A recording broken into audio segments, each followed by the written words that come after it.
side and saying, "What are you looking so sad about, Jack?" I'm surprised. I mean, I'm really insulted. That's not right, what you just said. What do you mean, what I just said? I mean, I'm getting a drink of water. I'm late getting home, but you talking. I said something about the greatest heavyweight champ, man. I'm a hometown man, and you talking about Joe Louis, man. Joe Louis wouldn't be nothing for me. Joe, I tell you, Joe, do you think you would have stood a chance with me?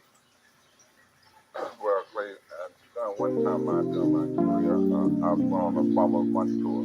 I would have been a bum compared to you. We could be on the tour.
What's happening, my people? It's Cass Sports again, back for another afternoon with the family. That's right. You know what time it is. If it's Monday through Friday, 2 p.m., it's the Boxtorian, bringing you all that boxing history. Boxing is the greatest sport of them all. That's why we love it and can't get enough of it. Salute to everyone and welcome to another episode of Cass Sports, the Boxtorian. Today, boxing in the States, Virginia, has the family today. It's Thursday. Pulled right back up on another weekend. Time for some more boxing in the States. We're winding down, only 5 left. Today, Virginia. We went all the way through the alphabet and we're at the end now. We're going to look at a little brief history of boxing in Virginia. Some other significant things that happened concerning boxing. We're going to talk about Thomas Molyneux, former slave, earned his freedom through boxing. University of Virginia had a good boxing program back in the day, was a powerhouse back when college boxing was big time. They had a NCAA tournament in boxing like they have in, the basketball tournament have ended not too long ago. They had an NCAA boxing tournament once upon a time. Virginia was big time in that. We're going to talk about the old University of Virginia boxing team. And then, of course, some boxers from Virginia. Got some pretty good ones, you know, Sweet Pea. Got some good current active boxers. DB3, Keyshawn and his brothers, Troy Isley. So, yeah, we're going to talk about some boxers from Virginia, but boxing in the States today. Virginia, the great state of Virginia. But first, little half-hour segment, boxing in the States today is the 10 greatest boxers who were never knocked out. I got 10 of the greatest boxers, and these 10 boxers were never knocked out. Top names, never knocked out in their careers, okay? So now let's get into it. Boxing in the highlights of boxing history.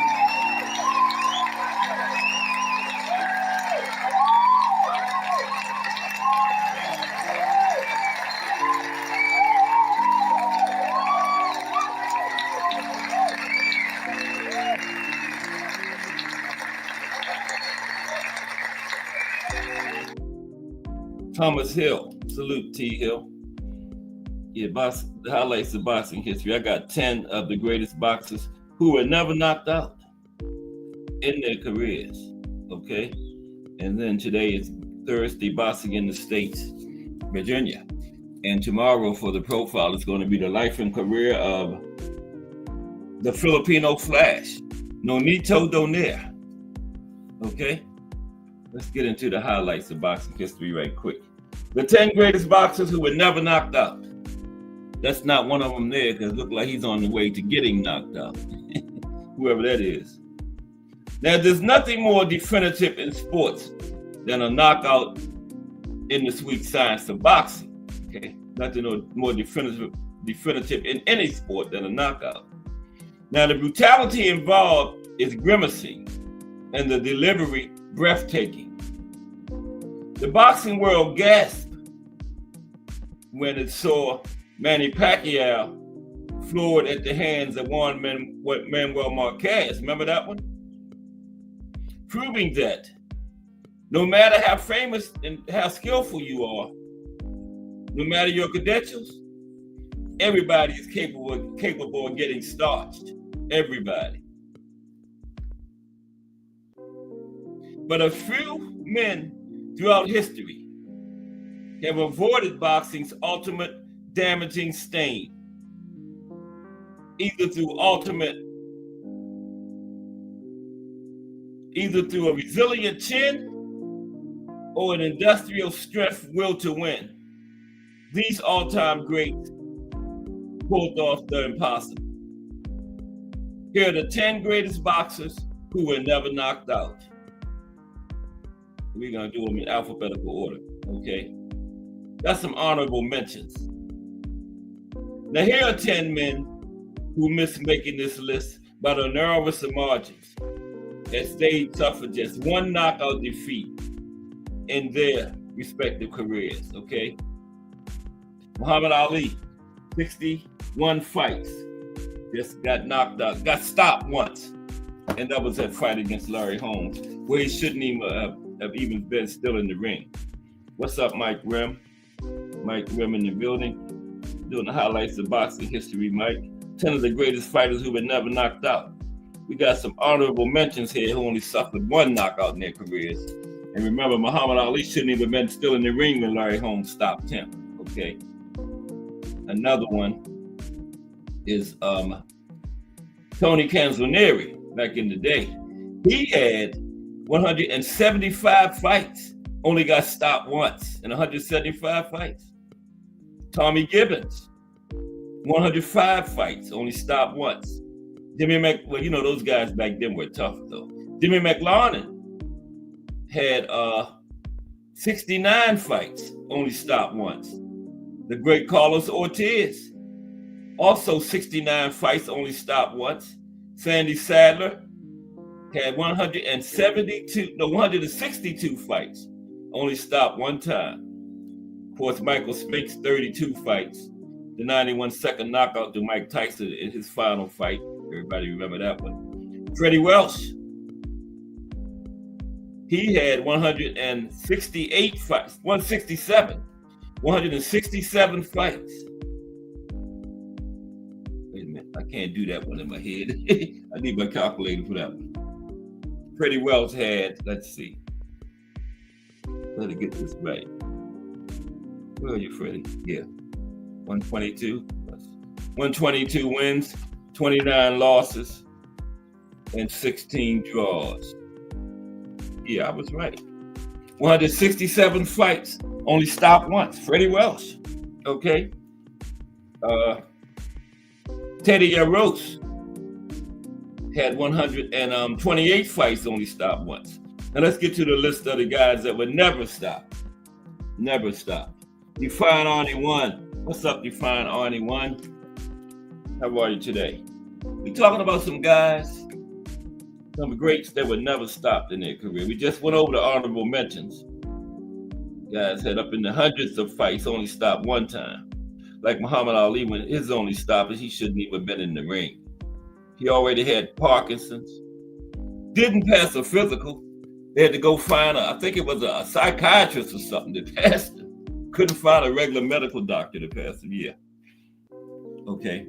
No, that was, I think, yeah. Well, that was the Trevor Berbick fight when they did all that, but he shouldn't have been in there with Larry Holmes neither. But these are 10 of the greatest guys that would never stop in their careers. Clarence McLean from the No Duck podcast in the building. Fire Channel. It's on Monday through Friday, 8 p.m. I was over there this morning. Had a fire conversation going on, man. That's, anybody didn't see that one, that's worth watching that replay.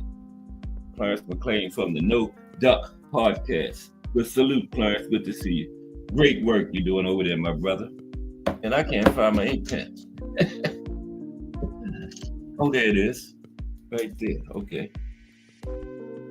I'll jot everybody's names down that come in. Salute, Clarence. Okay, yeah, we're talking about 10 of the greatest fighters that were never knocked out in their careers.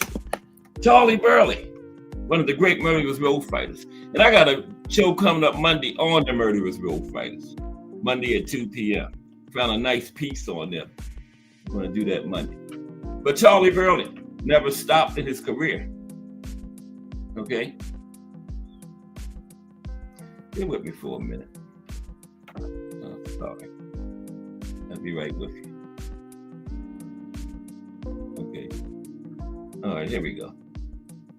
First is Charlie Burley. That's him on the left. One of the great, most avoided group of black fighters in the 40s called the Murderers Row fighters, who were highly avoided by many of the big names of the era. Now, Charlie Burley was thought to be the best of the group, and he was avoided by Mr. Pound for Pound, Sugar Ray Robinson himself. Manager admitted they avoided Charlie Burley, okay? Charlie Burley was history's most avoided fighter. Jake LaMotta, Tony Zale, even Henry Armstrong and Sugar Ray Robinson himself. They or their managers wanted nothing to do with Charlie Burley. He was just too good. Yeah, anybody ever watch Charlie Burley fight? He's like a ghost, man. He would be in front of you, then the next minute he over on your left, the next minute he to your right. He just, man was fast. Yeah. They said he was Roy Jones before Roy Jones. Okay, Charlie Burley. But yeah, never stopped. But we ain't focusing on whom Burley didn't fight today. Instead, on the men he did fight and who, no matter their size, could not knock Burley out. On his best night, Burley could beat any 147 or 160-pound fighter in history because we didn't have the juniors and supers then. So it went straight from welterweight to middleweight. That's the main two classes he fought in, okay? And Burley was that good. He was the master of distance. That's what I was just talking about. Master of distance and timing. His timing was almost supernatural. Told you he was like a ghost, man. Got to check him out, Charlie Burley. Burley turned pro in September of 1936. Less than 2 years later, he defeated the Hall of Famer, Fritzy Zivik, okay? Great fighter back in that era. Okay, most avoided fighter. 2 years into his career, he defeated Fritzy Zivik. Okay. 2 months after that, he outpointed the Coco Kid over 15 rounds. That was for the colored welterweight title. Burley never got the opportunity to fight for the regular world title and still made the Hall of Fame. That's how good he was. Never a regular world champion, still in the International Boxing Hall of Fame, the big one, okay? In 1942, after beating the likes of Zivik twice, beat Fritzy Zivik again, Jimmy Lito, Nate Bolden, Antonio Fernandez, and even 220-pound heavyweight J.D. Turner. Burley handed a severe beating, okay? A severe beating to Hall of Famer Holman Williams for the colored middleweight title. Now, Holman was another murderous road fight. You know, these fighters were avoided so much. They had to fight each other, okay? Over and over and over. Now, of course, the real world titles eluded Burley, but he still added great victories over Jack Chase 3 times, Erwin Wade 3 times. These are all murderous road fighters. Oakland Billy Smith 2 times, Burt Lytell, and future heavyweight champion.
Okay, we're back.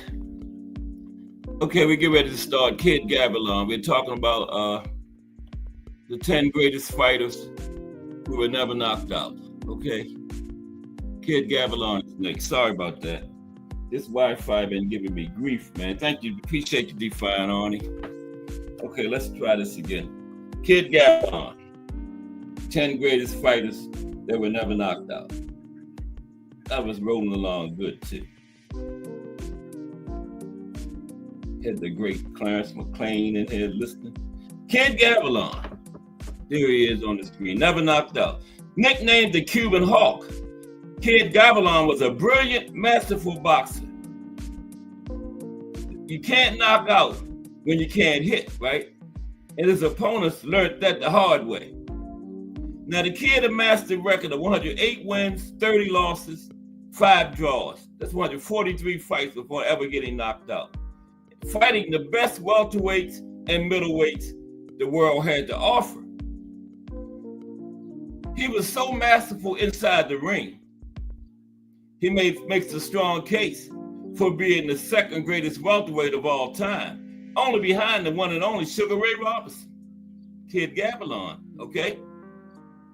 Speaking of which, Gavilan fought Sugar Ray Robinson 2 times at just 22 and 23 years of age. And he held his own with arguably the greatest fighter of all time, okay? Sugar Ray didn't get him out.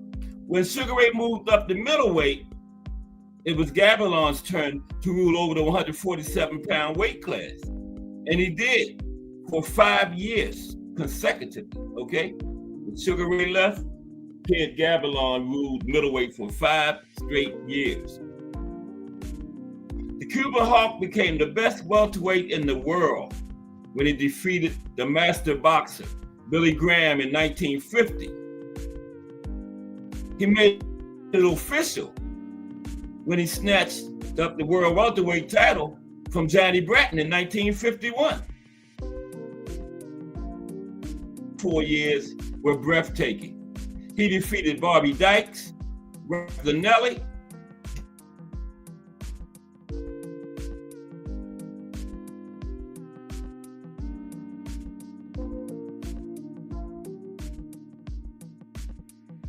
the kid challenged Bobo Austin for the world middleweight title. He lost a narrow, razor-thin majority decision in a fight where Gavilan was significantly outweighed, okay?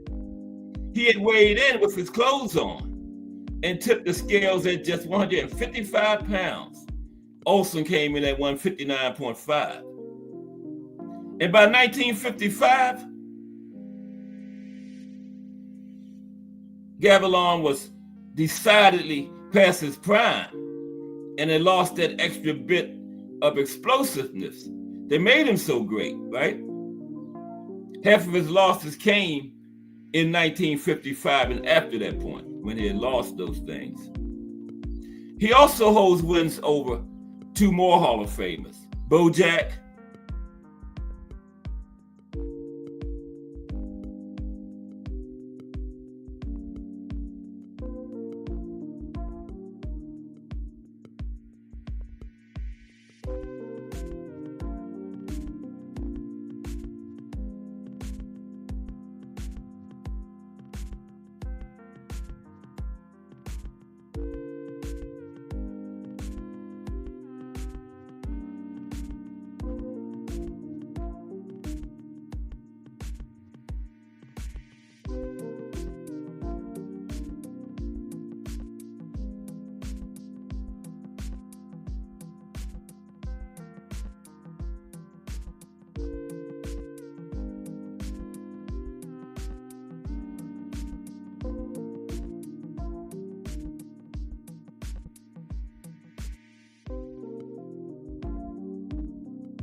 Okay.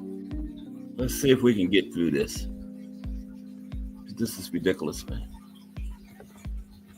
They said they had to come fix a wire from the outside. They supposed to call me, set an appointment, but they never called. And see, in this area, we have they got a monopoly. One company that does all this cable, internet, everything. They have no competition, so they treat you any kind of way. But they make sure they get their bill out every month. But okay, let's go. Where were we? Kid Gavilan. All right, excuse me for a moment.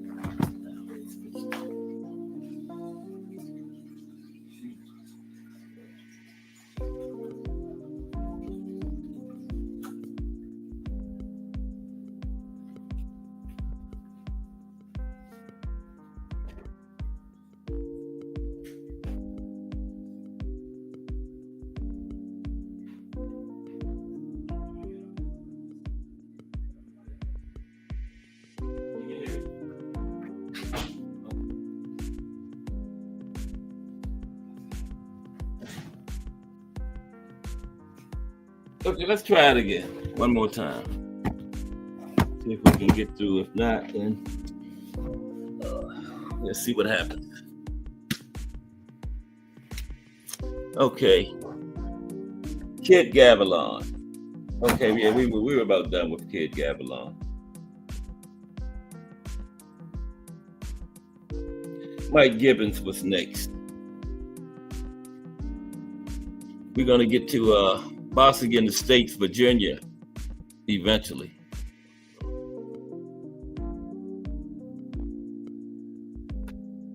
Now,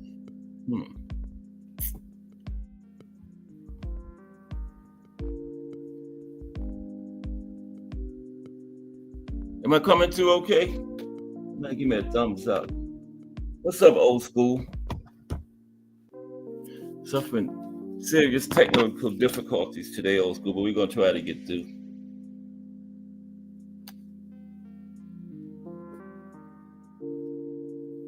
BVO Boxing TV is in the building. Help, BVO. Okay. Mike Gibbons.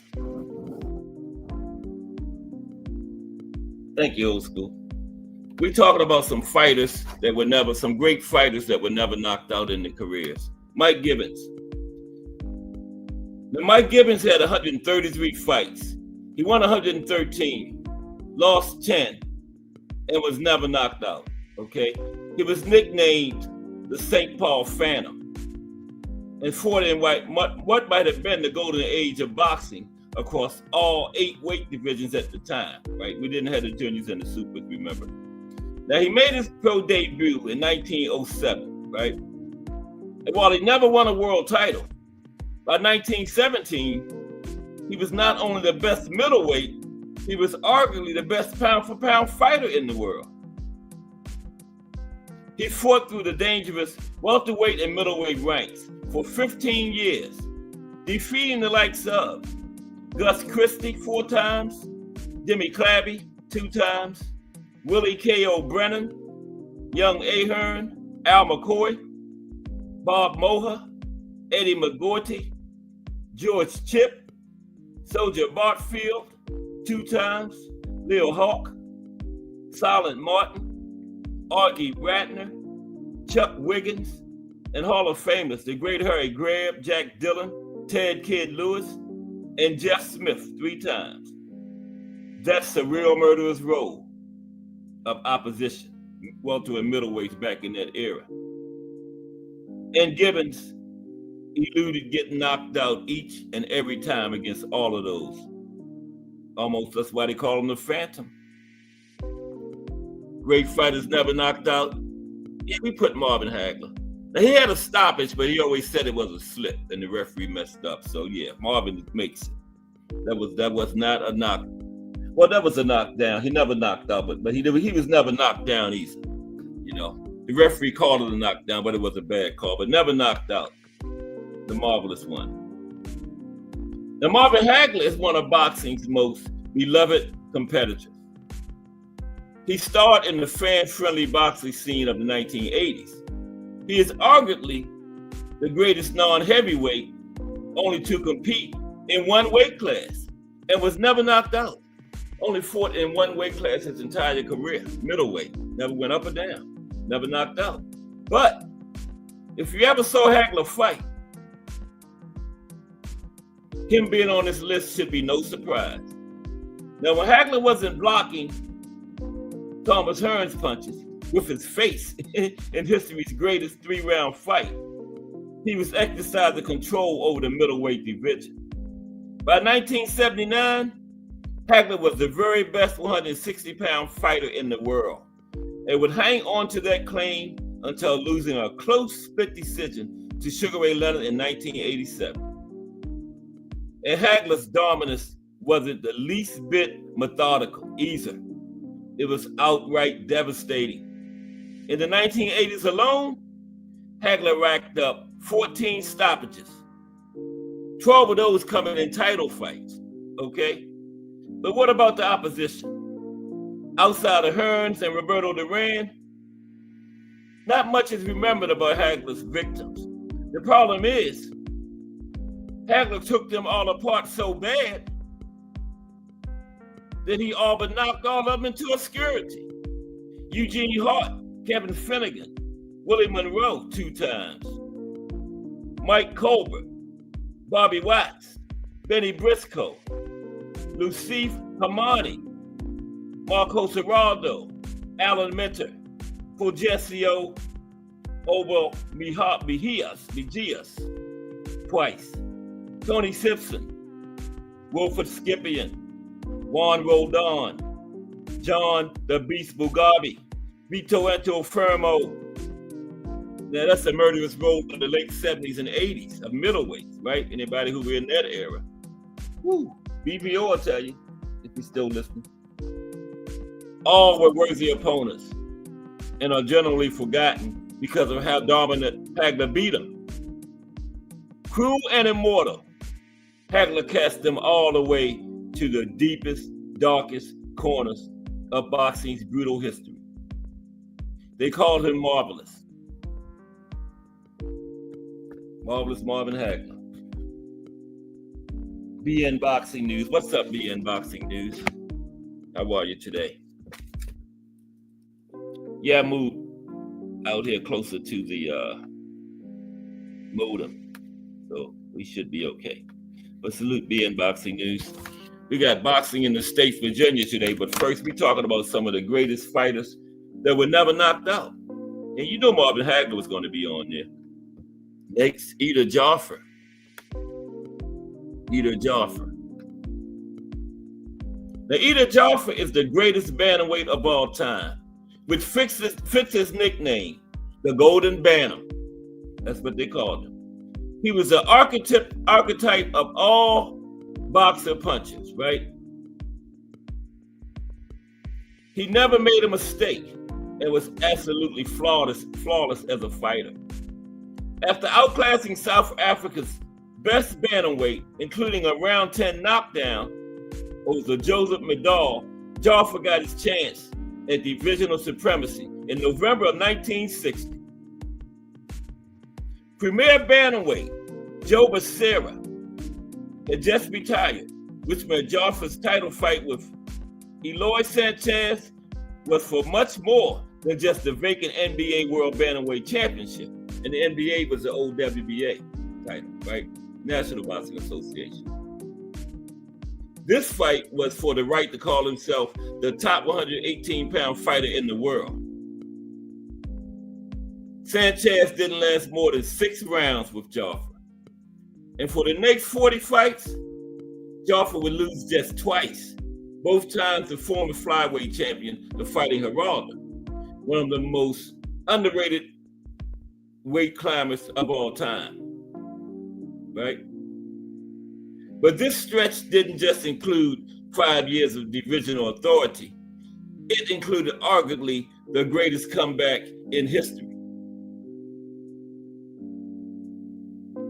After losing for the second time to the Fighting Geraldo in 1966, Joffre retired for 3 years He then returned to the ring as a featherweight, and he never lost. He even defeated world-class featherweights such as Juan Antonio Lopez, Octavio Gomez, Jose Antonio Jimenez, Jose Legra, and Hall of Famer Vicente Saldivar, right? Joffrey was seen as the best featherweight in the world for the entire year of 1973. To dominate the bantamweight division as Joffrey did, retire for 3 years, and then return and proceed to make it to the pinnacle of the next weight class up is astonishing. And haven't even mentioned yet, he was never knocked out in his career, either Joffrey. All right, next is the great legendary Rocky Marciano. You know Rocky was never knocked out because he never lost. Mike Mazik, what's up, Mike? Yeah, Rocky was never knocked out, never decision, never nothing. It only had like 8 amateur fights. That's incredible. He had less than 10 amateur fights and then come into the pro ranks and never lose. Okay? Freaking incredible. Rocky Marciano. Now, Rocky Marciano is often remembered for 3 things: his lion-hearted approach to the fight game, right? No, 2 things: his lion-hearted approach to the game and his flawless pro record of 49-0. And as Marciano was never defeated, it stands to reason that he was never knocked out, right? Now, Marciano won the heavyweight title in 1952 in a come-from-behind knockout victory over Jersey Joe Walcott in the 13th round. He then defended his championship 6 times against Walcott, Roland LaStarza, Ezra Charles twice, Don Cockell, and the great Archie Moore. And what makes the fact that Marciano was never put down for the count so remarkable is that he's often considered a small heavyweight, right? And there was also his willingness to take a punch to deliver one of his own, right? And the fact that he fought some of history's mightiest punchers.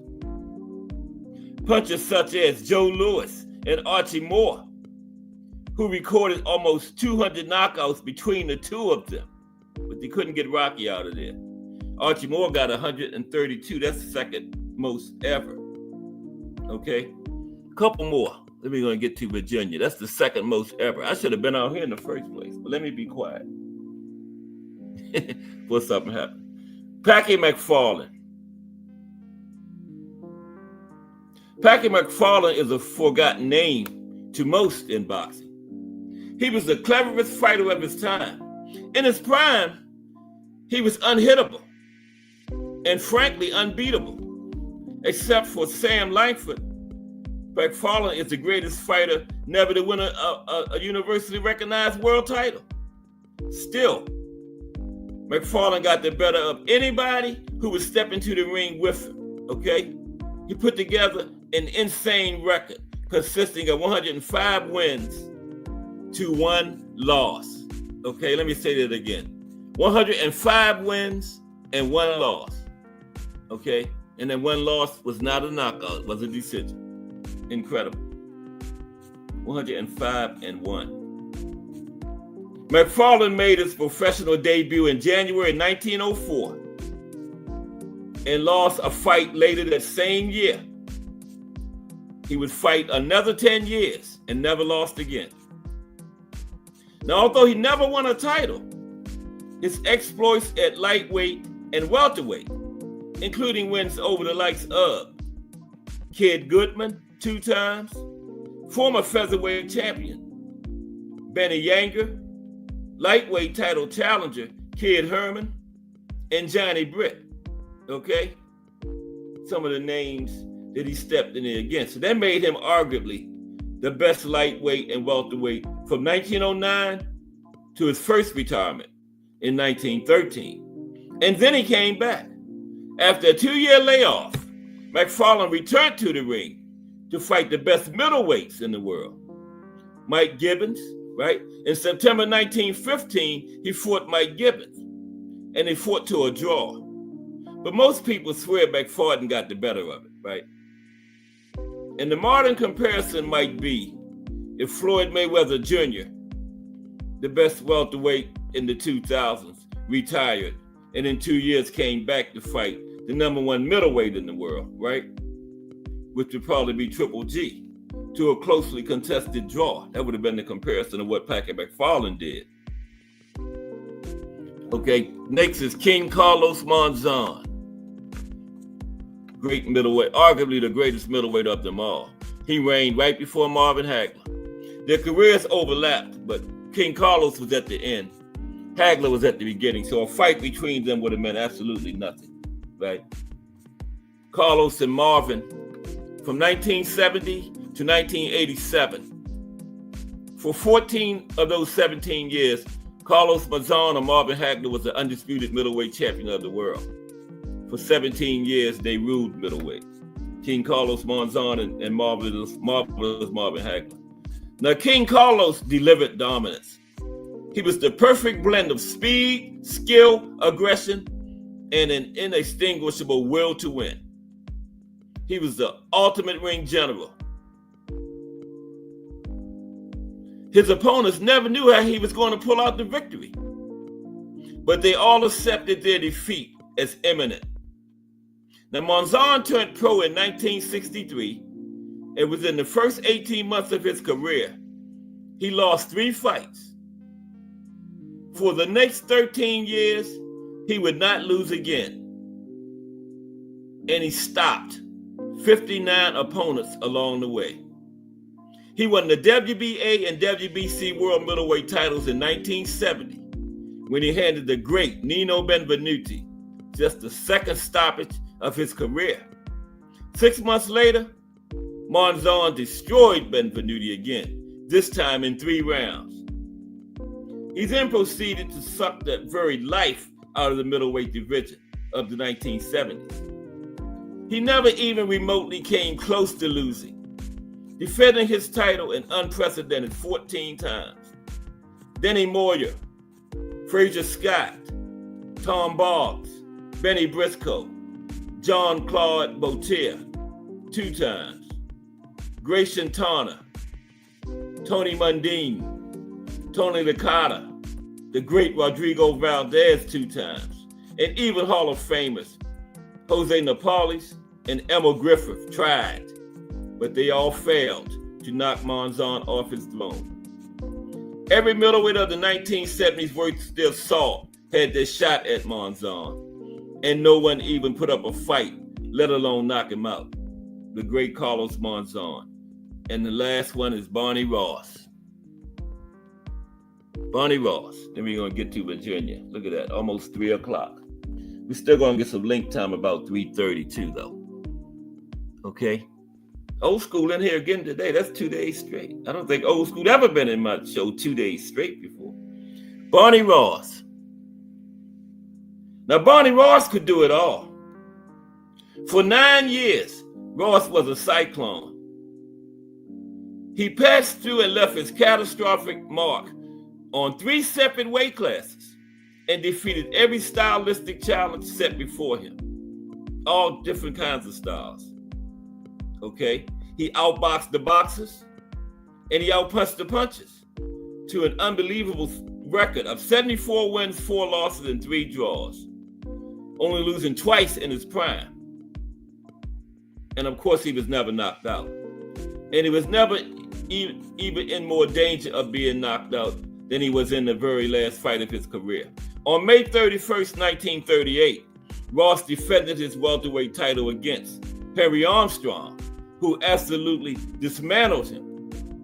Ross had to beg the referee to stop the fight. And that was old Ross and young Henry Armstrong. And as Ross had done his entire career, he relied on his unbreakable heart to get into the end of the fight, right? And he didn't go down, though. But that's not all he is immortalized for. He was also a part of the greatest three-way rivalry in boxing history, the holy trinity of Jimmy McLaurin, Tony Canzonero, and Barney Ross. They controlled the boxing landscape of the 1930s, and the best of them was Ross. Rarely do we see one fighter exhibit such superiority over two great rivals like Ross did with those two. But he defeated McLaurin and Canzoneri 2 times apiece, right? The great Barney Ross. Now let's get to Virginia. Those were 10 of the greatest fighters to never be knocked out. Tomorrow we got 10 of the greatest fighters that's not in the Hall of Fame. Okay. Oh, the Win got you, old school. Okay. The old school got to go way up there in the air on his job. Yeah. That Win. Yeah, that Win got him again today. Okay. So Virginia. Oh, wait a minute. Gee, yeah. This is the last interruption. I left my cooler back in the other room. My mouth getting dry.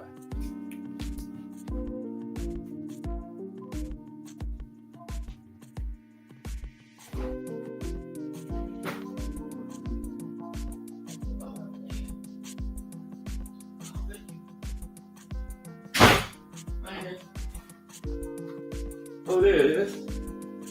Okay. Damn, Miss Cass had brought my cooler in here to me. I didn't even know it. There it is. You can sit. We're going to talk about Virginia.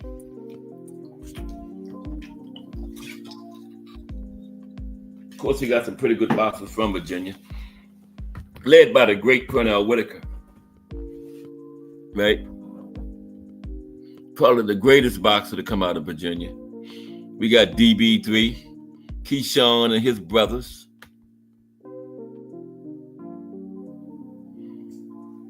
I can't figure out why I got Gene Tunney up here. Did I have one more? Did I miss?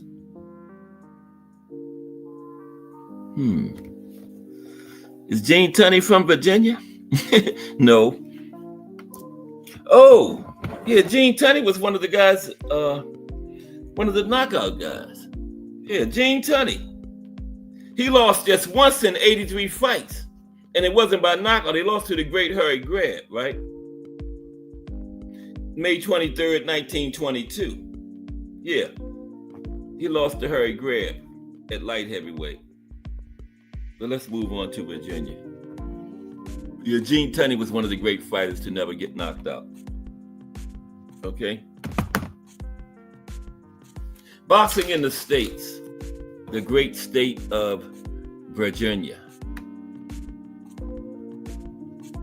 Okay? Yeah. I'll drop that down a notch.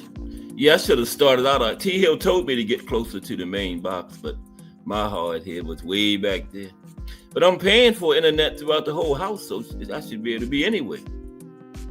And it's supposed to come in. That's what I'm paying for. But it makes a difference being closer to this thing. But that's not right. Right? I'm paying for internet for the whole house, not just close to the main box. But that's just how it is. Life ain't perfect.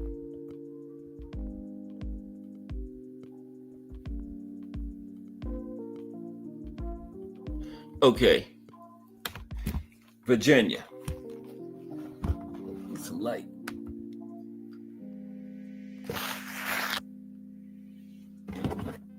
Been having a time today. I got this written down, so I need my light. Read my old sloppy handwriting. Here we go. Now, boxing in Virginia has a rich history, particularly when considering the contributions of former slave Tom Mullinow. Yeah, we got another piece on him when we get into it too, Tom. This is something brief on Tom Mullinow, former slave, earned his freedom through boxing. He was a key figure in the sport's early development in the United States and England, even facing the English champion Tom Cribb in what many consider the first world title fight in boxing.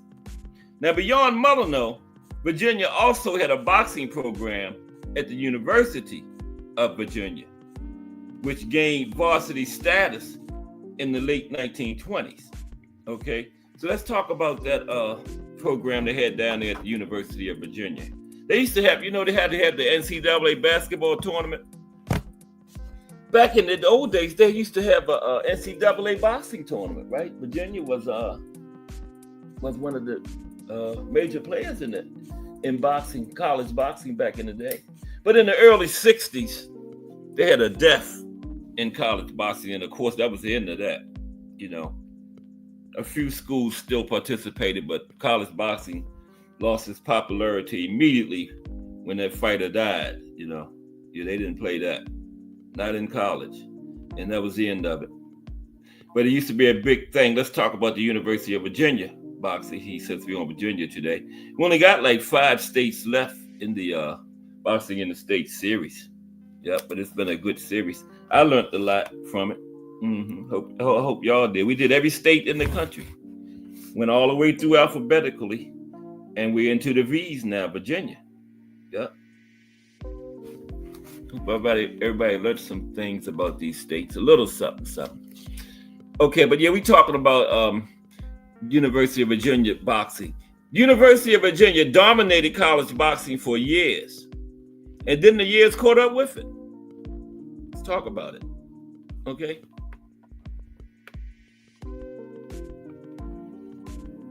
Y'all know I got a picture for everything. I want y'all to have to look at a dot. This is the University of Virginia boxing team right there. See him? Just Do Boxing in the building. And Crush the Legend. What's up? 2 fire channels. Just Do at 4 p.m. right after me. And Crush the Legend at 6 a.m. Coffee and the Donut Show. And he is doing a fire. He's giving updates on the Sean Puffy Combs trial. And man, you know how you had some of those lawyers following the trial, got these lawyer podcasts doing it? Crush is better than most of the lawyers that's following the trial. His updates, man. Yeah, they like that, man. So you catch him 6 o'clock a.m. in the mornings with that, man. I was in there this morning. It was fire. Better than some of those lawyers on these YouTube streets following the trial, man. Yeah. Crush the Legend. And of course, Just Do Boxing. Coming up next, everybody gets their Just Do at Just Do Boxing, right? Member of the Fire JBT organization. Crush from the STN, the Sports Talk Network. 2 great organizations in these YouTube streets. Okay. Yeah, we talking about the University of Virginia since we on Virginia today, right? Okay, it's long, but I'm gonna kind of cut it short since this thing kept going out and we didn't got pressed for time. I'm trying to get some link time at 2:30. 3:30 every day. At least get a half hour link time. Let y'all come up and, give y'all thoughts and views on boxing or anything else. But 3:30. So I'm going to cut this kind of short. We're going to get through it.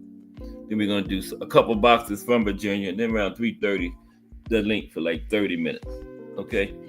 Now, this is about college boxing in Virginia. Because like I was saying, they had an NCAA boxing tournament back in the day. But then the boxer got killed, and that was the end of that. Now, the tuxedo-clad Virginia men make their way into a jam-packed, adrenaline-filled memorial gymnasium. Now, with dates on their arms, come on, they hurry to find seats, right, on the bleachers. Wait a minute. Bear with me for 1 minute. There was something I was supposed to do before I got to this with my bad eyes. I got a trick. Make my bad eyes good. Just take me 2 minutes. Oh yes, there we go. That's beautiful. Yeah, there we go. There we go. That is beautiful, man. Yes. Okay. Now, I just had my time today. Now I done lost y'all the chat. I got to be able to see the chat, man, at all times. I'm sorry. Everybody had them days. I'm having one today. There we go. I'm sorry. Oh, Lord. Nice. Put the damn thing down. Okay. Okay, let's go. Yeah, we talking about the University of Virginia. Here we go. Now, the tuxedo-clad Virginia men make their way into a jam-packed, adrenaline-filled Memorial Gymnasium. Now, with dates on their arms, they're hurried to find seats on the bleachers or standing room on the overhead track. The lights dim and a door swings open. A spotlight shines on the sinewy figures emerging from the entrance, right? The crowd erupts. But moments later, there are no cheers, only the sounds of fighting. Now, as the combatants in the ring let loose with a barrage of haymakers, the fans are barred from uttering a peep. These are the rules of this gentleman's sport. Only when the bell rings and the 3-minute round ends can the onlookers react to what they have just witnessed. And in those 1930s, what they saw was sheer domination. In the history of University of Virginia athletics, boxing is the only team to go undefeated in consecutive seasons, the boxing team. From 1932 to 1936, the team didn't lose once. Okay, 1932 to 1936, they didn't lose once. Told you, Virginia boxing was dominant. Then, less than 2 decades after those dazzling heights, the sport was knocked to the canvas. Boxing was demoted to an intramural sport eventually, and after that, it disappeared altogether, right? And it was a sad end to a proud tradition, says Peter Spitt. You know, he watched UVA's final intramural teams in the mid-1980s. It went all the way up to the 1980s, okay? Yeah, and this guy was there watching them. Watched the final teams in the 1980s, okay? Coach Johnny LaRoe built UVA into that national powerhouse that they was, Coach Johnny LaRoe. From 1932 to 1936, UVA went 28 wins, no losses, 2 draws, right? Winning the Southern Conference tournament every year. And as the football team struggled, the football team managed only 2 winning seasons during that stretch, during the entire decade, right?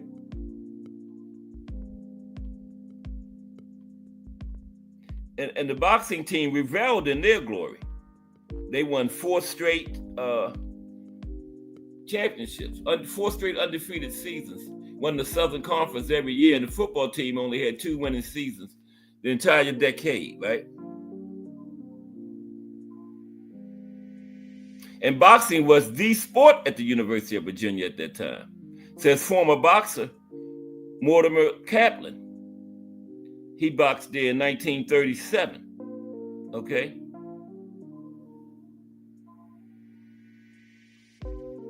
And the student body turned out every week. We had a fight, we had a tournament, we had belts, we had a meet.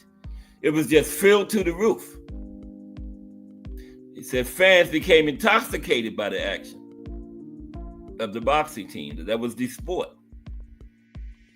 Now, at the heart of the success of the boxing team was LaRoe's former Marine, was LaRoe, the coach. He was a former Marine, right?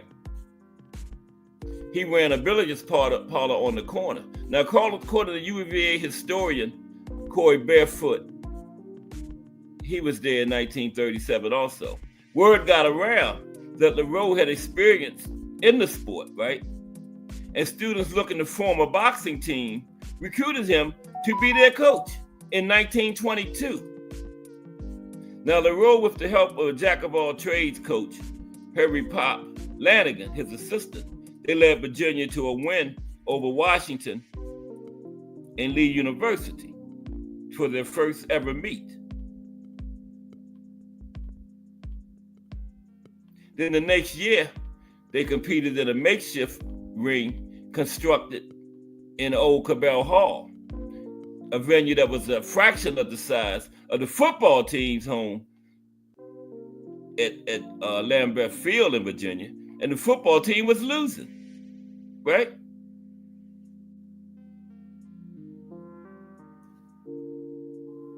But they had all the money was behind the football team. I'm trying to jump through this because we getting short on time. Now, when Memorial Gym opened in 1924, boxing really took off.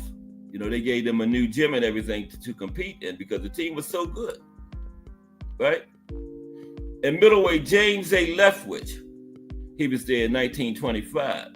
He was the star of those 1920s teams. He was called Lefty, right? He lost just one match in his career at the University of Virginia. And he also competed in the Olympics. And the team had a motto of fight your best, but never foul. And LaRoe took the reins of the program in 1926. A year later, the sport received varsity status. And that year, Virginia went 4-2. And they won the inaugural Southern Conference boxing tournament. It was the 1930s when they really took off, right? And the tournament was held on their campus at Memorial Gym, right? And also featured Virginia Tech, another big boxing school. Virginia Tech, North Carolina, University of Florida, and the University of Georgia all competed in their first tournament, right? And Virginia soon became one of the top teams in the country in boxing. And then in 1928, a record-breaking 3,000 fans came out for the tournament, right? Back in Memorial Hall again, since that was kind of like a new venue. So they kept having it on the University of Virginia's campus. It was back at Memorial Hall again the next year. And 3,000 fans came out for the tournament that year. Wow.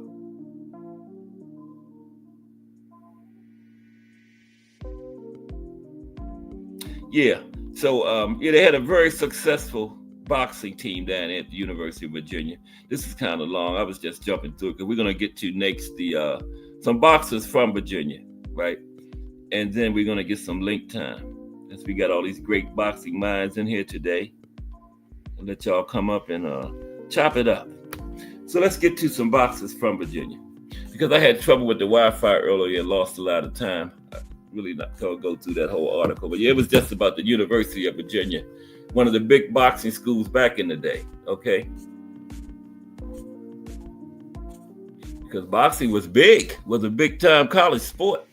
20s, 30s, 40s, 50s, 60s, when the guy died and they did away with it because, college wasn't playing that. Sport killed the young man like that, so they was like, nah. Got a black eye. A couple people died in the 60s in the pro boxing. Kind of like affected that too. Because TV stopped broadcasting for a little while in the 60s when that Betty Briscoe, the guy from Cuba got killed in the ring. Fighting, was it Emil Griffith? Yeah. Because, Emil Griffith was gay. He hadn't came out at that time, and the guy from Cuba called him the F word at the last weigh-in, man. And Emil Griffith caught him in the corner. I think it was like 20-something unanswered punches. And I had a picture where the referee was trying to get through it. Emil wouldn't even let the referee in, right? And he just wailed on the guy until the guy just collapsed and eventually died from it. But Emil Griffith was never the same. He didn't intend to kill the guy. He was just pissed off what the guy had called him, right? And man, it was bad. Yeah, that was in the early to mid 60s. Okay, but let's get to these boxers from Virginia. Like Sweet Pea is probably the biggest name. Probably to it. Sweet Pea is the biggest name to come out of Virginia as far as boxing. No doubt about it. Pernell Sweet Pea Whitaker, right? Got to mention Keyshawn. Keyshawn and his brothers. Troy Isley. And some old school boxers, a lot of great old school boxers from down there too. Yeah. Virginia is big time when it comes to boxing. Al Booger is in here. What's up, Al Booger? I ain't seen you been on vacation. I haven't seen Al Booger in a minute. What's up, AB? Yeah, I thought you had cut me loose and said, I'm not listening to Cast Sports no more. But welcome back, Al Booker. He must have been on vacation. Okay. Old School says, Cass, we always had deaths in the ring. Yeah, Max Baer career was never the same after he killed those two guys. Yeah, I remember that. And yeah, I was talking about the college. Yeah, when the young guy died in college, that's when college boxing, they couldn't handle it. But yeah, and at the pro level, yeah, they always had deaths.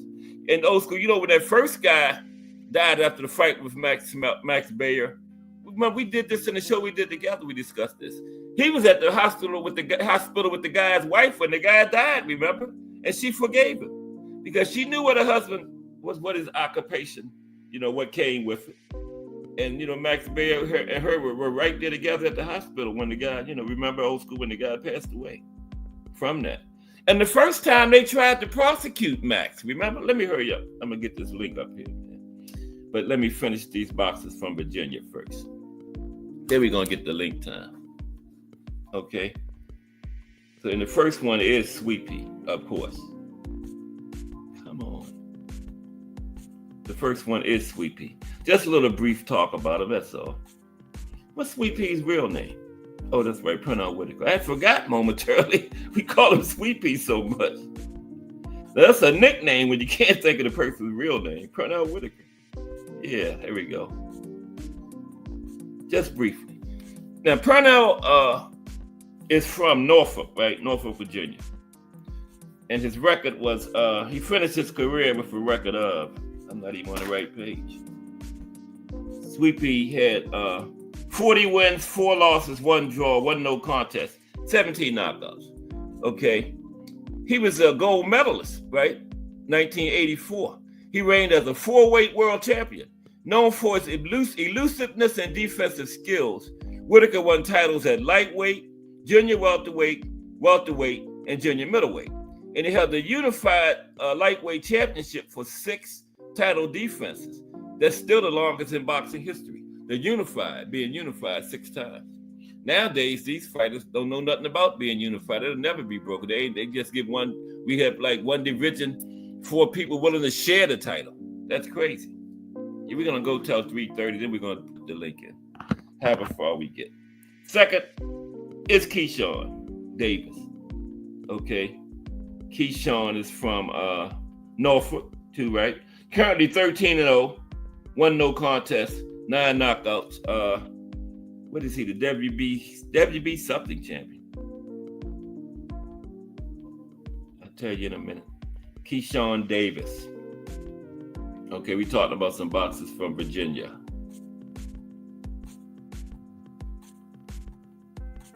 Not Key Bank. Keyshawn Davis. There he is. Okay. Oh man, I didn't even put the picture up there. I'm sorry. There's Sweet Pea right there. I'm having one of them days. We all had these days like this. And there's Keyshawn. Okay. Keyshawn Davis, right? Now he's known as the businessman, right? He's the current WBO lightweight title holder. That's what I was getting ready to say, WBO. Current WBO lightweight title holder. Now as an amateur, Keyshawn won silver medals at the 2019 World Championships and the 2019 Pan Am Games and the 2020 Summer Olympics, right? He won the WBO title in February of this year, a couple months ago, by knocking out Denis Berinchyk in the 4th round. That was his first championship fight. And he became the #1 ranked lightweight in less than 4 years as a pro. Keyshawn. His brothers, they ain't famous enough to mention yet, so I jumped right on over them. The next one is, let me turn the light off, man. I'm sitting there trying to see in the dark. Make my bad eyes worse than they is, okay? The next one is Troy Isley. I'm gonna drop the link at 3:30. I just wanted to get a couple of boxes from Virginia in. The Wi-Fi kept messing up and time got away from me. Troy Isley. We're gonna talk about Troy right quick. Just some boxes from Virginia. We only got like 4 or 5 states left. I think it's 4 now because Virginia was the 5th one left. We've been all the way through the alphabet. It's Troy Isley. Okay. Troy is from Alexandria, Virginia. Currently 14 wins, no losses, 5 knockouts, right? Now he's an Olympian, former Olympian. As an amateur, Troy won bronze medals at the 2017 World Championships and the 2019 Pan Am Games. And he won first place at the 2014 National Junior Olympics and 2013 National PALs. He trains at the U.S. Olympic Training Center in Colorado Springs, right? And at Alexandria Boxing Club, Alexandria, Virginia. He's known as the Transformer, right? And has a 36% knockout rate. Why did he even mention a 36% knockout rate? The man got 5 knockouts and 14 wins. It's not even worth mentioning. Not a knockout, not yet anyway. Early in his career, he hasn't been a knockout guy. Okay. Kid Norfolk is from Virginia. Old school boxer. Kid Norfolk. There's the kid. Let's talk about Kid Norfolk. We're going to get the link in about 5 or 10 minutes. The Kid Norfolk. Okay, boxer's from Virginia. Kid Norfolk. Now, Kid Norfolk, and he's not even from Norfolk. He's from Belmont, Virginia. I thought he was going to at least be from Norfolk, Kid Norfolk. Should have been Kid Belmont, right? Anyway, from Belmont, Virginia. He finished his career with 115 wins, 28 losses, 8 draws, 48 knockouts. What is that? That's 143, 151. Like 151 fights, somewhere around in there. And he fought as a light heavyweight and heavyweight from 1910 to 1926. He held wins over many notable fighters of his day, including the great Joe Jeanette, Billy Miss, and Jack Blackburn, who ended up being Joe Louis's trainer. Harry Graham, Tiger Flowers, Badland Sickey, and he even beat old Gunboat Smith. Yeah, Kid Norfolk had to win over old Gunboat. Wow. Okay.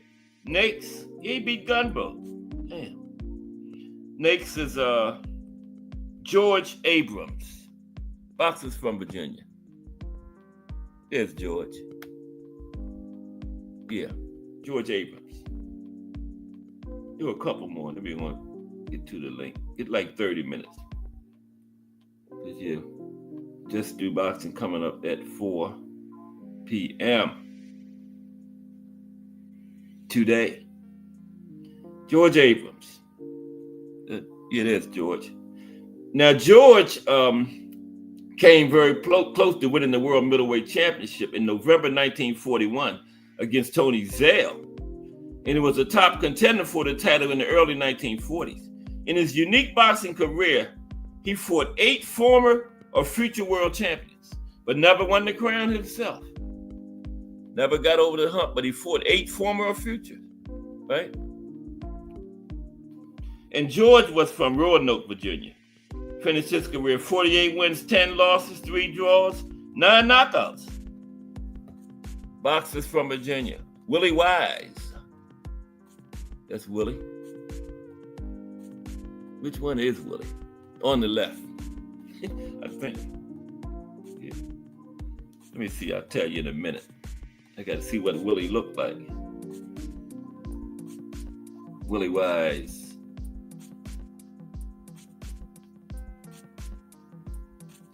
That's Willie Wise of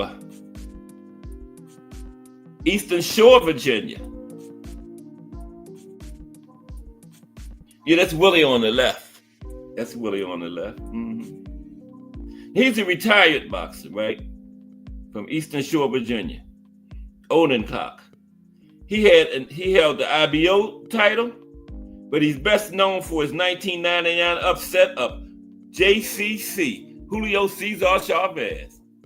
Wow. He got to win over Julio Cesar Chavez. That's big. Willie Wise, man. And Willie finished his career with 26 wins, 11 losses, 4 draws, 7 knockouts. Okay. Let's do Norvell Lee, and then that's it. I had like 14 of them, but this will be enough. The link is that thing kept going out on me. That messed us up. Norvell Lee. There's Norvell Lee. Okay. Norvell Lee. I'm trying to stop saying okay so much. I can't help it. Somebody told me I say that entirely too much. I can't help it. Okay. I did that one on purpose. Oh, man. Norvell Lee. Now, Norvell is from Eagle Rock, Virginia.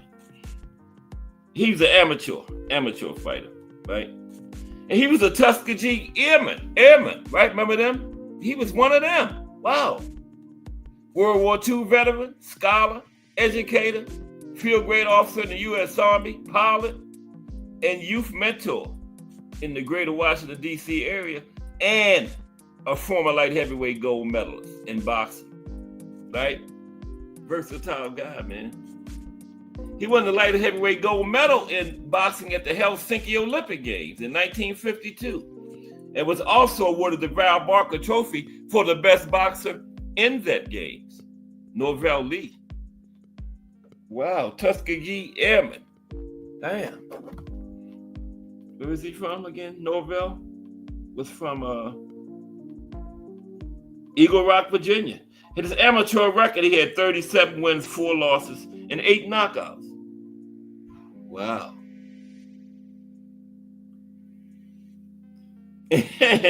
Old school said, Cass, don't tell me you're getting your internet from Jay's neighbors.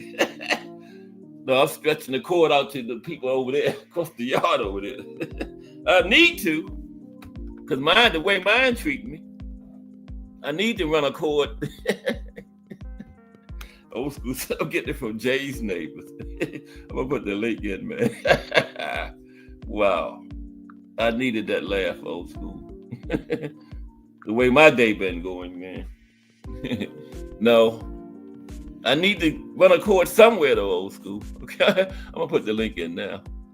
Well, they done changed the link screen, man. And I'm not a technology person. Where the hell is the invite at, man? I don't even see invite. Oh, my goodness. Uh-oh. Houston, we have a problem. Oh, there it is. They got present or invite now. It used to be invite by itself. I was getting ready to call Houston. Oh, shit. Still, excuse my language. Man, I am messing up today. Okay. Yeah, there it is right there. Now I got to go up here and put invite and all. They ain't used to do that, man. You just put invite and go straight to the screen. There we go. Damn. To this copy screen and all. You just used to put invite in. Tune in tomorrow. That'll be by the time I get this link in there. Okay. Yeah, I'm going to have it in 1 minute. And they changed the screen up on me. It's the second time in like a month they done did that. Man, what they got against me? Damn. Well, how's everybody today? It's Thursday. Pulled up on another weekend. I don't even know what we got this weekend. When the link people come up, somebody will know who we got in there this weekend. I know we got that card from Norfolk in early June. Tank of Lamont Roach, ain't that in June too? Well, we're going to talk about it in a minute.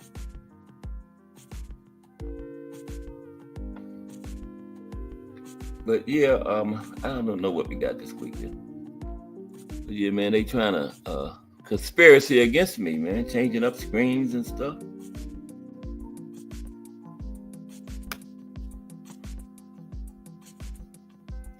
I remember one time when I first started this, man, I'm gonna tell you, I was struggling to get the link in, man, and some kind of way, Aunt McQueen put it in for me. I looked up and the link was in there. I said, what? Man, that's bad there. Aunt put it in from way up there in New York. Yes, he did. I was impressed. There it is. Yeah. Okay, let me get this mess out the way. Yeah, about tomorrow is the life and career of the Filipino Flash, Nonito Donaire. Okay, that's tomorrow. The Filipino Flash. Now, I usually don't do active fighters, but I don't know if I haven't heard if he's officially retired, but I know he hadn't fought in a good while. Nonito hadn't, so I guess I don't know if he's retired or not. But he's going to be tomorrow. Yeah. Nonito Donaire, the Filipino Flash. We're going to talk about his life and career. Mm-hmm.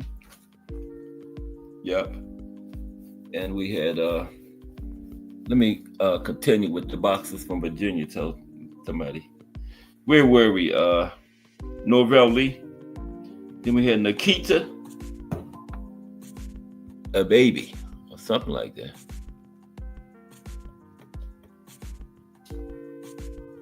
I forgot, but was that Norvell Lee right there? I think that was Norvell.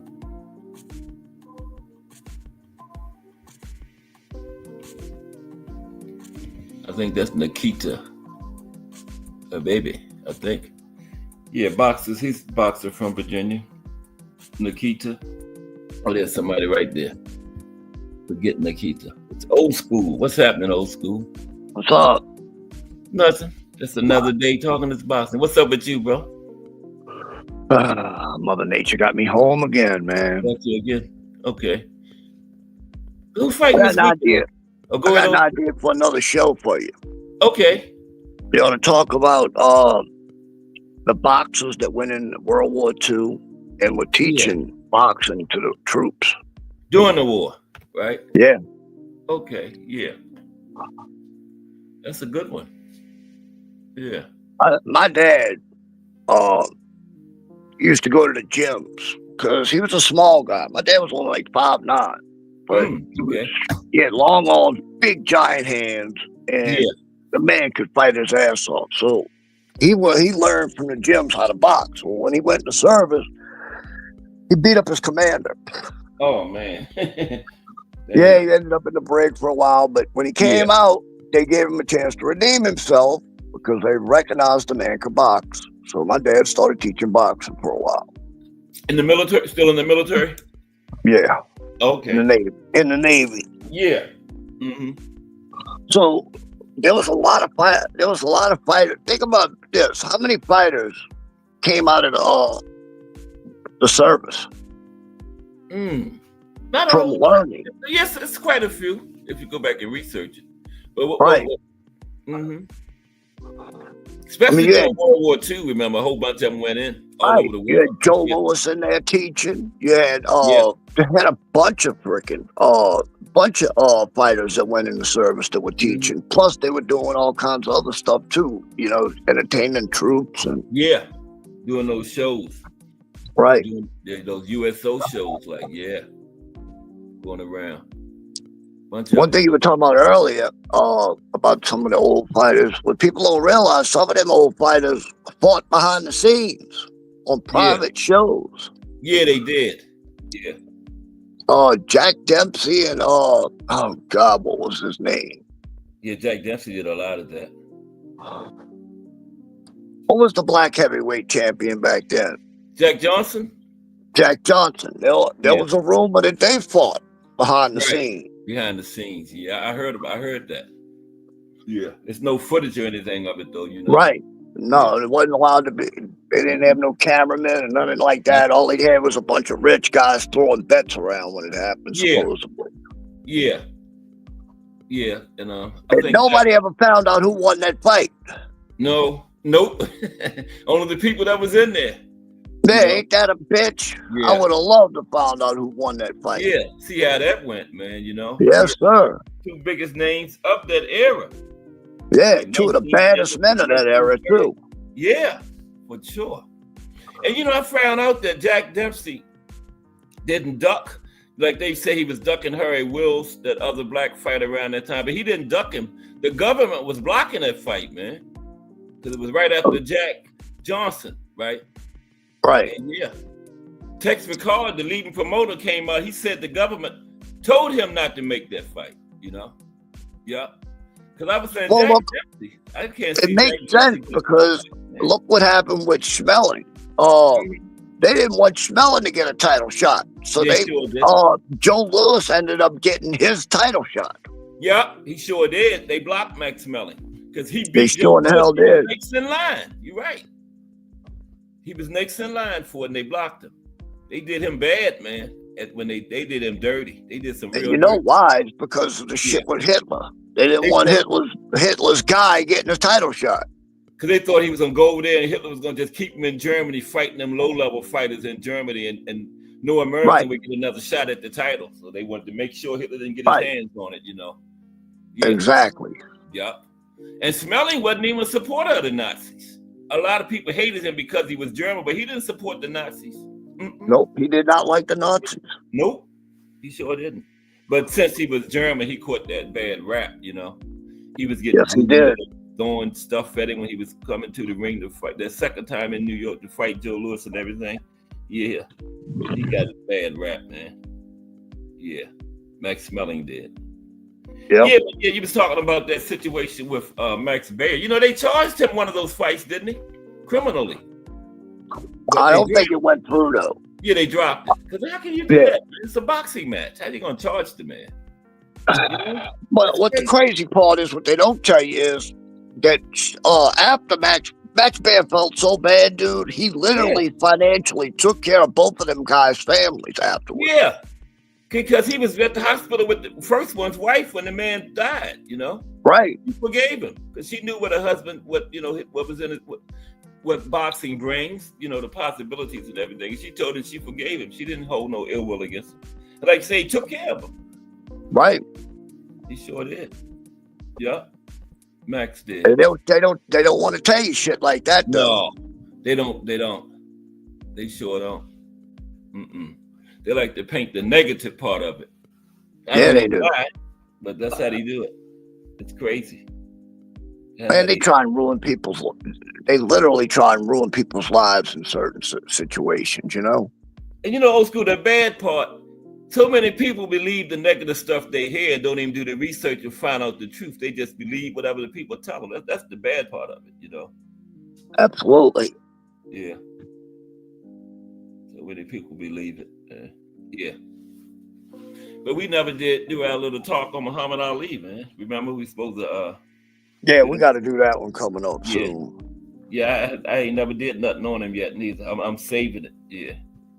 I found out that, you know, he had that one fight with Angelo. He had another. I forgot who the trainer was, but remember him and Angelo Dundee trained Jimmy Ellis, too. And when they fought, Angelo was in Jimmy Ellis's corner, you know? Yeah. Because he was Ellis's manager, too, and you got more money from the bag from being the manager back then. So Angelo still going to be in Jimmy Ellis's corner. Man, what a lot of people don't realize, imagine if Muhammad Ali wouldn't have had that time off out of his career, bro. Imagine how much better he would have been. He might have never lost. Probably not. Might have never lost. And then he came back. He had to change his style up because he had lost his legs a lot and everything. And he still was dominant. Still was dominant. Man, he's still dominant as hell. Yeah. Angelo said he had to take a little bit more punishment and stuff then, you know, the second time. Yeah, but talk about a chin. My God, Ali had one of the best chins ever. Yeah, he did. He did. You know, in the bad 60s, part is he paid for it in the long run. Yeah, I know. That's the bad part. It kind of like turned into a negative in the end. You know, when he fought Trevor Berbick, he didn't even pass the physical. They went and found something. It was like a psychiatrist or something that passed it, right? They couldn't find a doctor to pass, and they went and finally found one to pay. He shouldn't even. He had Parkinson's then, man. You know. Yep. Yeah, he had no business in a boxing ring fighting. No, sure didn't. Dude, I literally cried my eyes out when he fought Holmes because I said before that fight, I was so mad at Holmes. I was like, why would you take that fight? You know he's not right. No, he's not right, man. That's the only time he ever got stopped, too. But that fight, he should have never, ever been in a ring with Larry Holmes. And then fought another one that Berbick was after that, remember? But I think somebody said he owed Don King some money for some hospital bills, and Don King forced him to fight to pay him back his money. You know, that's what I heard. Yeah, well, we all know Don King stole a lot of his money too. Yeah, he probably didn't owe him. Don King probably owed him money. That man been sued so many times, man. He probably got the record for being sued, Don King. Yep. You know, I kept waiting on Layla to come out and talk about that. Years later, you know, she never did, but she would not bring up Don King or her daddy as far as that. Yeah, she never did. But you know, she knew a lot, you know, but she just never, I guess she said it's best to, you know, just leave it alone, you know. I would love to hear about that, though. What up, Thomas Hill? What's up, T Hill? Hey, old school, did Don King ever promote Layla? I don't think so. I don't think so. Okay. What's up, T Hill? I don't know who her promoter was, to be honest. Back then, women's boxing, the big promoters didn't have nothing to do with them girls. No, they didn't. Don King, Bob Father, none of them. None of them. Mm-mm. Not like it is now. Yeah. And you know what? That's one thing I'm going to give Jake Paul his freaking props for, because he is doing his best to promote these girls. Yeah, I love him as a promoter. Yeah, that part of it. But the boxing part, nah. But he got Amanda Serrano earning some good money now. I'm serious. And he had them fighting the 3 rounds, too. It's Katie Taylor is the one that where I heard Amanda fighting 2 rounds, because Amanda won it 12 minutes, 3 rounds. Right, the 3-minute rounds, right. But Katie was like, no, she went to 10-2. She know the deal. They had 3 rounds. Amanda would have got her out of there in that first fight. I think it was like the 5th round. She got her out of there in every fight. There was longer rounds. Yeah. There was longer rounds. Walking around like she was literally in another world a few of the times. A few of them rounds. Mm-hmm. That's why she said 2-minute limits. But Jake is doing a great job with the women. I got to give him his props on that, for sure. What's up, T Hill? Go ahead. You got the best hand and you got the best man up here alongside with you, so I can't complain, man. All I'm doing is sitting here and learning. 2 days straight. I know.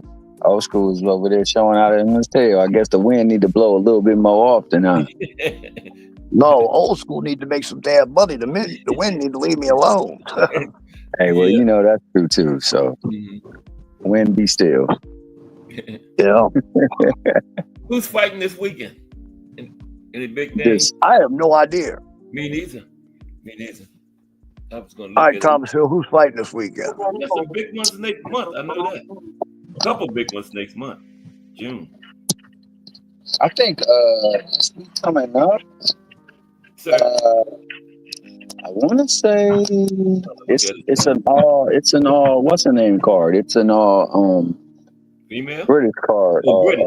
Okay. Yeah, over there where they got the flag, they got the same colors, but they got a different design.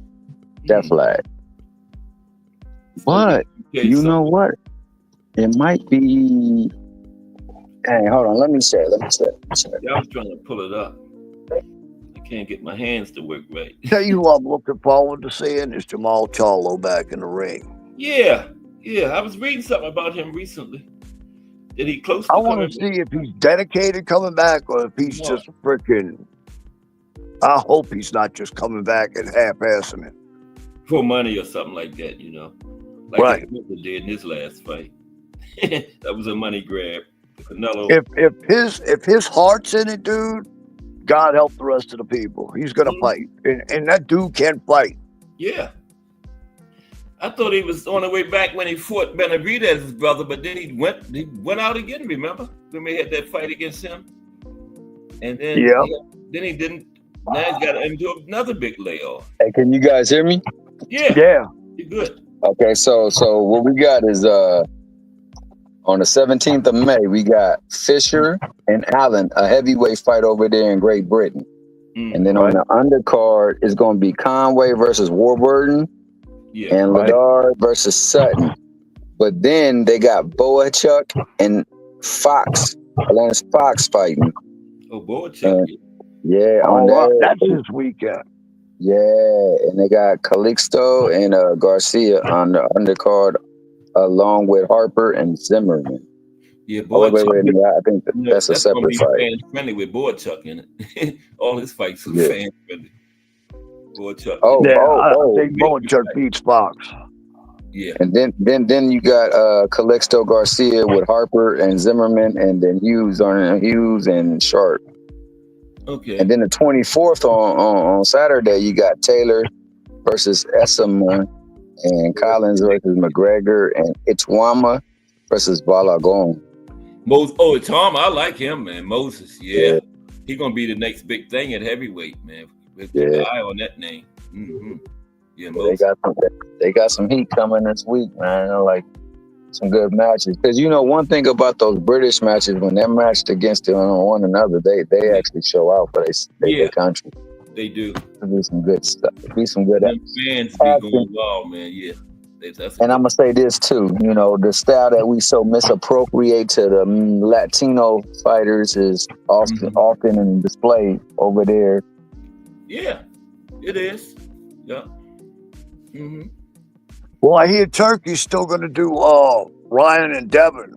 I hate to say this, but if Devin comes out, it looks like he did in that last fight, it could be the end of his damn career. As far as anybody paying for his fights anymore. Yeah. I would rather see him fight somebody else first, man. Don't go. So would I, because I did not. Dude, that last fight, bro.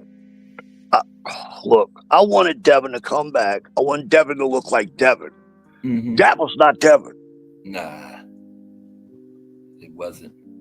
That was terrible, bro. I mean, and the worst part was if you go back and you watch it closely and you watch his eyes every time Jose gets near him to swing, his eyes got so big, like they were about to pop out his head, like he was scared to death to get hit. Yeah.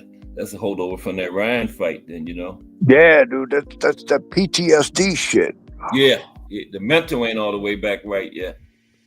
So he don't need to get right back in there with Ryan, man, because Ryan gonna tag him and give him that left hook. Oh, hell yeah, dude. I don't think he beats Ryan, dude, no matter. I just don't. I don't. His reaction time to getting punched or setting up is too damn slow. Mm-hmm. Ryan's quick as hell. It's a bad style matchup for Devin. What you think about that, T. Hill? Ryan and Devin again. Oh, T. Hill must have got a call or something. Yeah, I agree, old Scooter. I would pick Ryan again. It's not over with. Contract places don't open till 1, and it's 18 people in line already, just standing there. Oh. Well, I think. Sorry about that. I think that honestly, it should have been the first fight. If that's the fight you're gonna do, it's gonna be the first fight. But this is the thing. Like, I'm not one to say that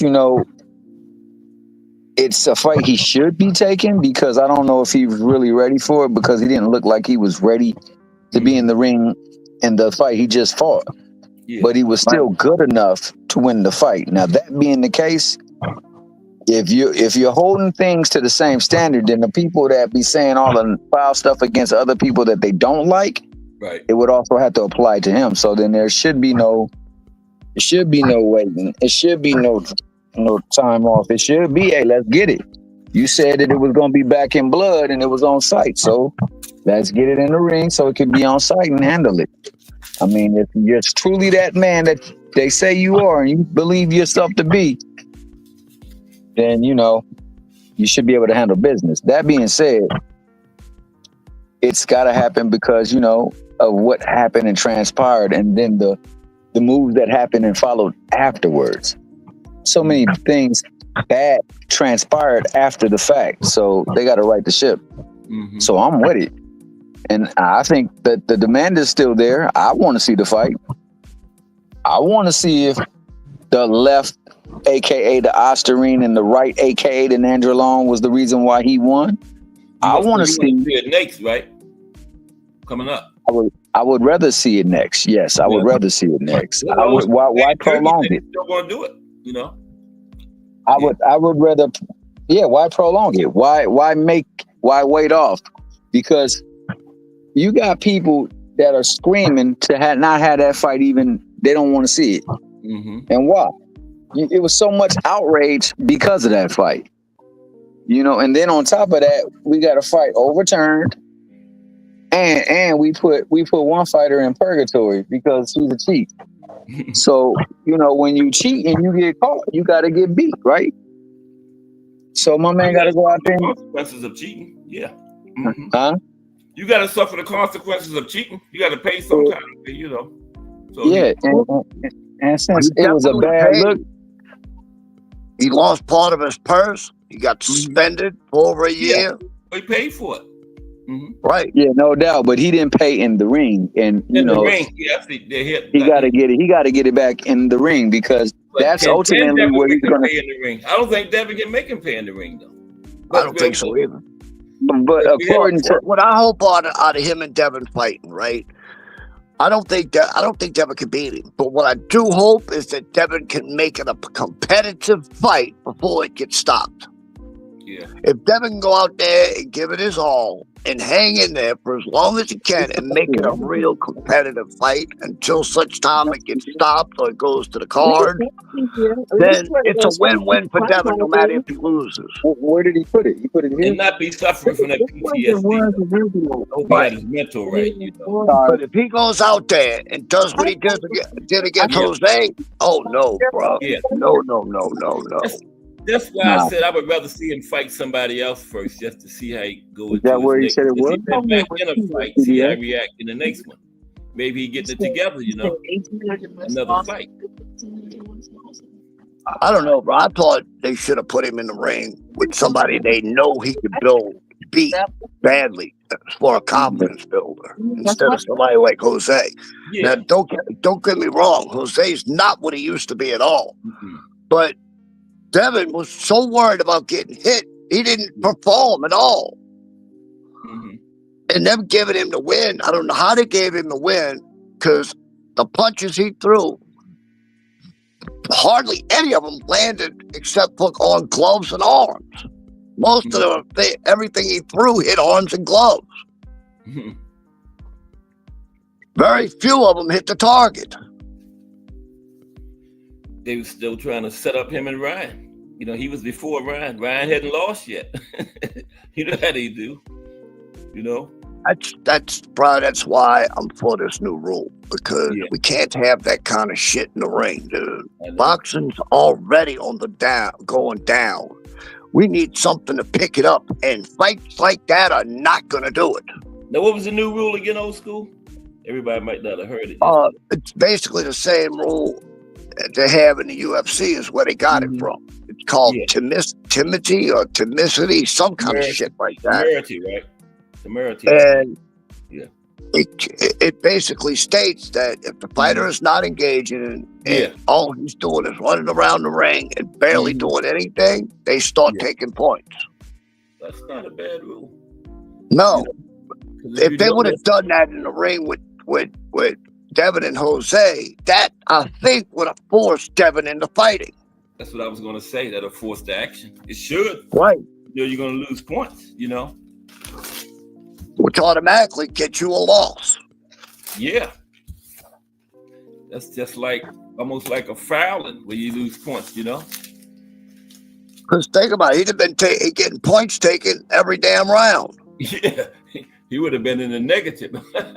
Yeah. But he probably would have fought and engaged more, though, if they would have had That's what I'm saying. That would have forced the action. So that's not a bad rule. No, it's not. People are bitching about it, complaining about it. All y'all want to do is see Rock'em Sock'em Robots. No. Devin won the Rock'em Sock'em Robot before that. And hey, at least that kid got in there and fought his ass off before. And that's not what they're saying. They're not saying you ain't got to stand right in the pocket and punch it up. You just engage. Right. Around the outside of the ring, throwing jabs the whole fight. Think about this. How many people got all over AB for him not engaging in fights? Yeah. But they're going to praise Devin for it? I don't get that at all, bro. Yeah, they're not saying you got to fight in the phone booth the whole fight. That's not what they're saying at all. They're saying you got to engage more, Yeah. So? I watched the same people that blew a gasket on freaking AB praise Devin now. Yeah, ain't that something? Yeah. And what's crazy is AB actually fought more than Devin did. I was getting ready to say that. Yeah, he did engage more. Mm-hmm. Yeah. But So we got to fix this shit, dude. Double standard. Boxing is on a downslide, and crap like this is not going to help it at all. No. And then the money Devin's asking for to get in the ring, who the hell wants to pay that guy $6 to $8 million to get in the ring and do that? It ain't happening. No. It ain't happening. You've got to be able to sell a fight. Who's going to pay for that? I don't know anybody that would pay to watch that. I wouldn't. No. No. He's got to fix this in the next fight. He's got to. Hopefully they give him another fight before he gets in the ring with Ryan. And hopefully he figures this out. Yeah. Yeah, that would give him another chance to work on it anyway, you know. Maybe get hit and get rid of that, get the mental together. Get used to he's got to get his mental together, dude. That was terrible. That was absolutely terrible. Yeah, getting hit. Boxing ain't the place for you, man, because you're going to get hit. Well, there was a couple of things I was worried about. One was his mental, and that showed to be a fail. The other thing was his chin. Can he still take a punch? Yeah. But he didn't engage enough to get hit. So we didn't that question wasn't answered at all. Neither one of them was answered. The other one definitely wasn't answered. No, not at all. Yeah. But okay. Yeah, they got a lot. They got a lot to work on, dude. A lot to work on. Yeah, they do. So y'all coming on tomorrow night, 10 p.m., right? The Angry White Men podcast, old school and yes, deep. Sir. Okay, we're gonna get ready to get out of here. See what Just Do talking about today. Okay, Cass. I'll holler at you later, my guy. Okay, we're gonna get the Muhammad Ali show together too eventually. Yeah. Yes, sir. Okay. All right, old school. Appreciate you. Yep. Peace. Okay, and Thomas Hill dropped off, but the panel today, William Old School, a rant from the Angry White Men, and Thomas Hill.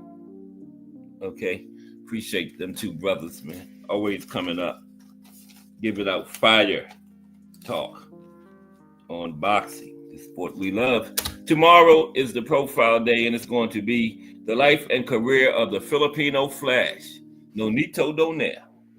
Okay, so I'm gonna holler at y'all then.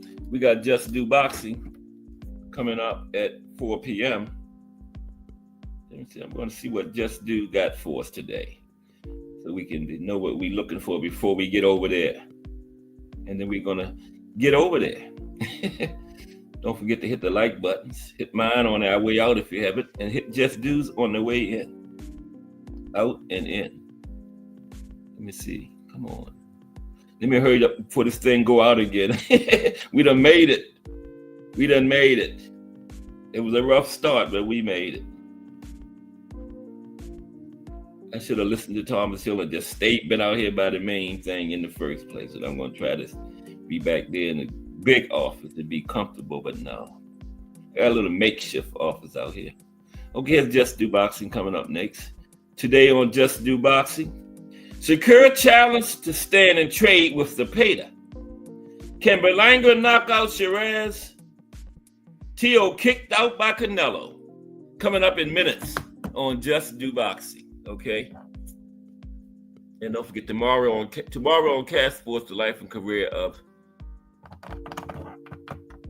the Filipino Flash, Nonito Donaire. But if it's Monday through Friday at 2 p.m., it's the Boxtorian bringing you all that boxing history. Just Do Boxing coming up. This is Cast Sports. Everybody have a great afternoon.